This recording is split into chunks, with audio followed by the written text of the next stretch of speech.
seen the Shuttle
Hi everyone.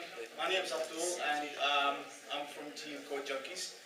We call ourselves Code Junkies because we code over 2,000 lines over one night to try to solve a challenge to make a shuttle be able to query relative objects around. Due to time, we managed only to simulate really relatively nicely, as you will see soon, 3D objects of the Earth as our center origin, and you will see shuttles and aircrafts currently in the space. Let me just introduce the guys around who did what and how did we split our work.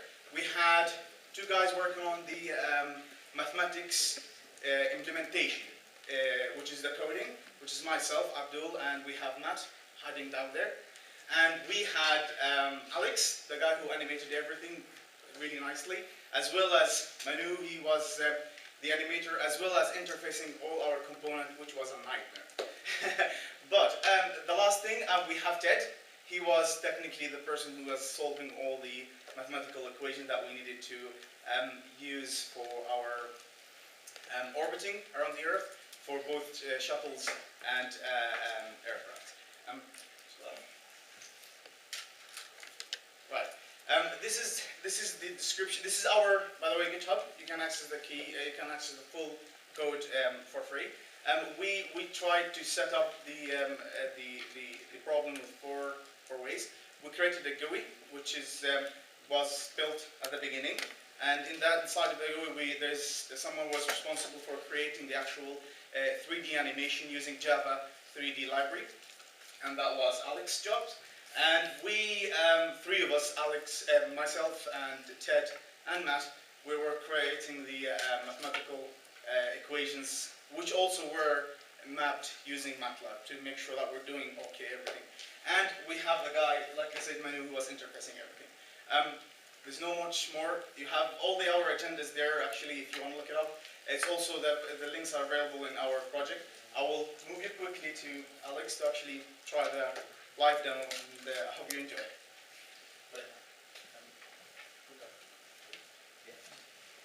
Alright, so we'll just move on to the actual technical demo of our stuff.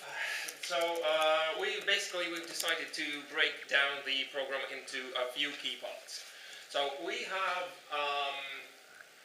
an area where the actual objects are rendered. We have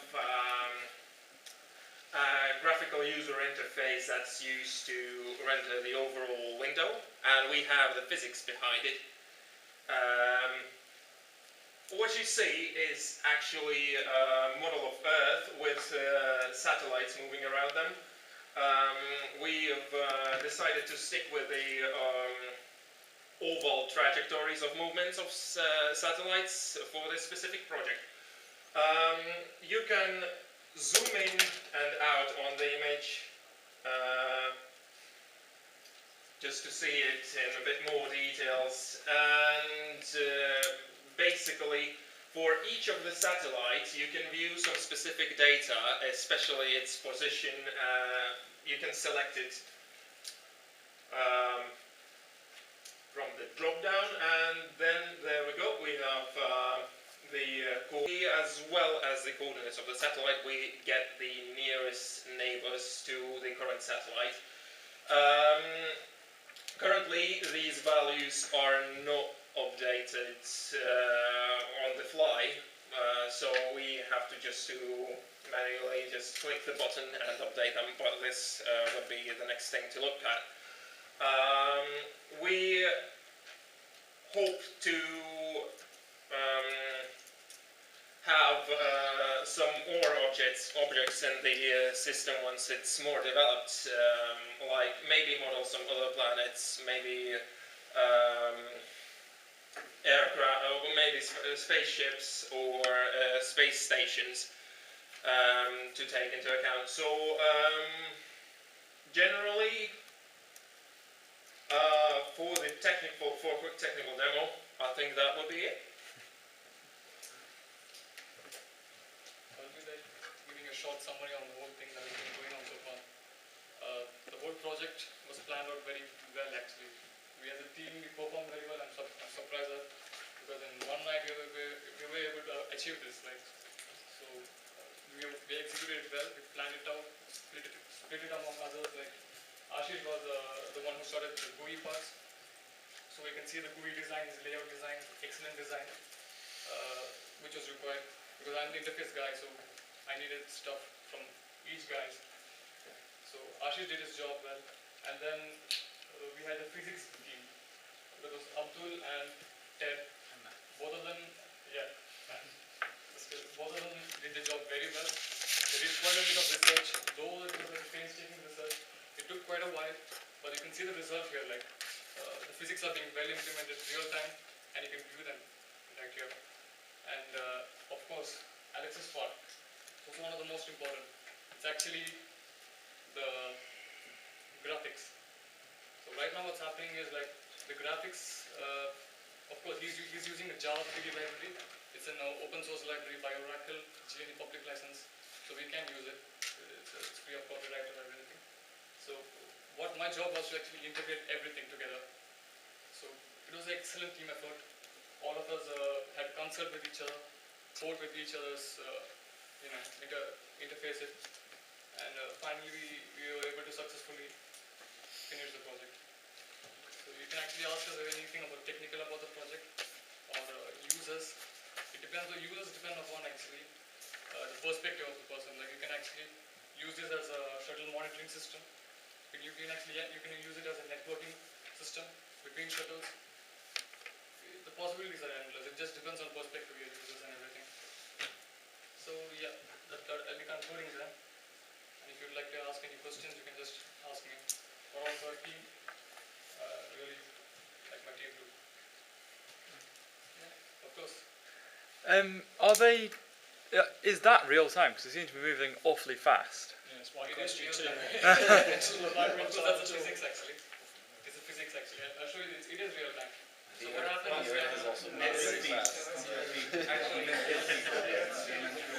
it's actually a simulation. It's not representing real-time movements. We're not getting the real-time satellite data for now, but we're just roughly generating what we think might be possible orbit of satellites.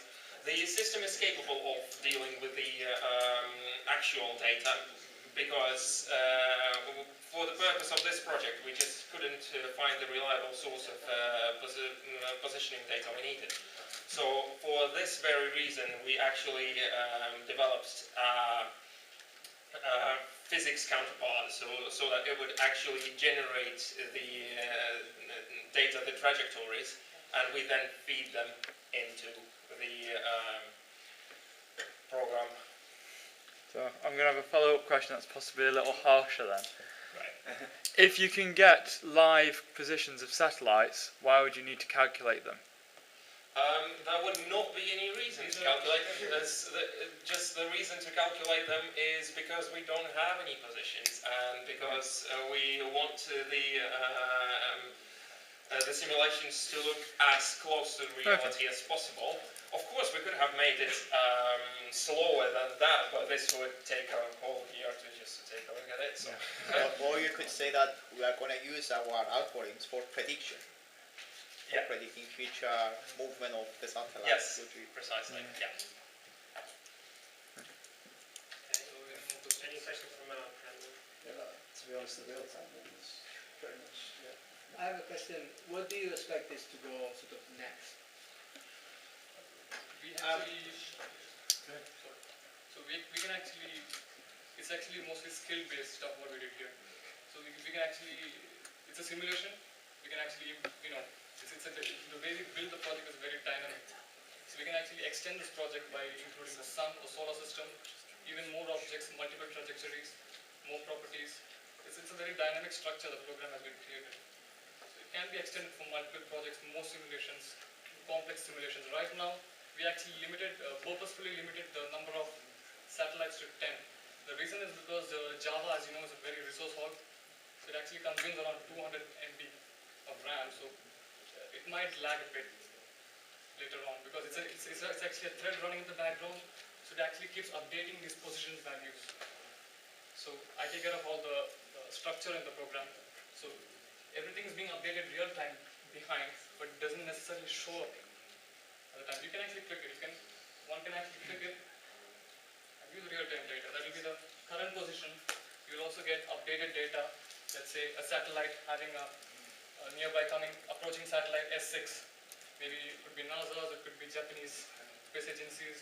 Okay, they are approaching at 959 kilometers, and by the, let's say, they locate it again, of course that is a bit slow. So of course it's not there in the trajectory. If it's approaching, it could actually do some maneuvers to, you know, get out of the orbit before the collision occurs. Things like that, predictions, calculations, of course. Yeah, I just want to follow up a bit. So what this system could be evolved in is, well, if we would have it a bit more accurate and if we would have the real data to fit in, this could well be used for planning of, for example, rocket launches, planning of trajectories for satellites and rockets to actually take. Yep. One final question. I'm sure I missed this right at the beginning when I was writing some notes, but it says total number of shuttles 10. I thought the shuttles were all grounded now. It's just a term. In our group, we can actually call it satellite, spacecraft, anything. It's just objects or satellites, something. They're objects in space, Yeah, not spaceship. Its terming can be different, you know, individual perspective. We just use some physics and stuff. So any more questions from the audience? No. Friends there, no? Right.